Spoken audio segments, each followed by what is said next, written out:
I zdravo svima i dobrodošli u moj novi video na kanalu. Danas u susret mladencima pravimo mladenčiće. To je tradicionalni medeni kolačić koji se pravi svakog 22. marta i označava srećan i skladan brak i prave se 40. Za početak stavit ćemo u vanglicu 200 ml mlake vode. S obzirom da se mladenci padaju za vreme posta, uskršnjeg, i oni su naravno posni, dodat ćemo kvasac, dodat ćemo kašiku šećera, kasnije njih premazujemo sa medom i to promešamo. I brašno, oko 500 g brašna. I stavite vrlo malo prstohvat soli i to je sve. I zamesimo naravno testo.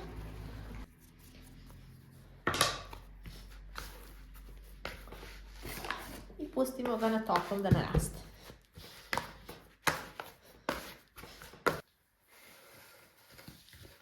I evo, testo nam je prelepo naraslo. Sad ćemo uzeti na površinu da stavimo brašno malo, kako nam se ne bi zalepilo. I uzmemo testo. Rastanjimo testo, onako da ne bude mnogo ni tanko, otprilike možda 1 cm. Termo sam uključila da mi se greje na 200 stepeni i vi to isto uradite, jer se ovo sad vrlo brzo priprema, samo se vade krugovi čašicom i odmah idu u pleh. Čašicu, ova moja je baš onako mala, jer hoću baš male mladenčiće.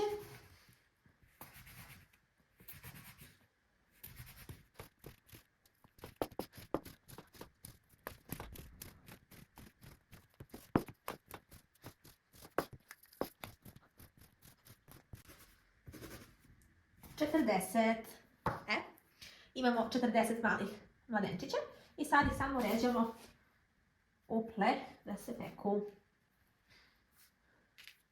Ređali u pleh i sad idu odmah da se peku na nekih 7-8 minuta do 10, jer su oni jako mali i vrlo brzo će biti gotovi, kao što ćete i vidjeti. I evo, dragi moji, mladenčići su nam se prelepo ispekli, jako su mekani, jako su vazdušasti. Pekla sam ih 10 minuta i sad ćemo, dok su ovako još vrući, možemo i kašičicom svaki da malo premažemo medom.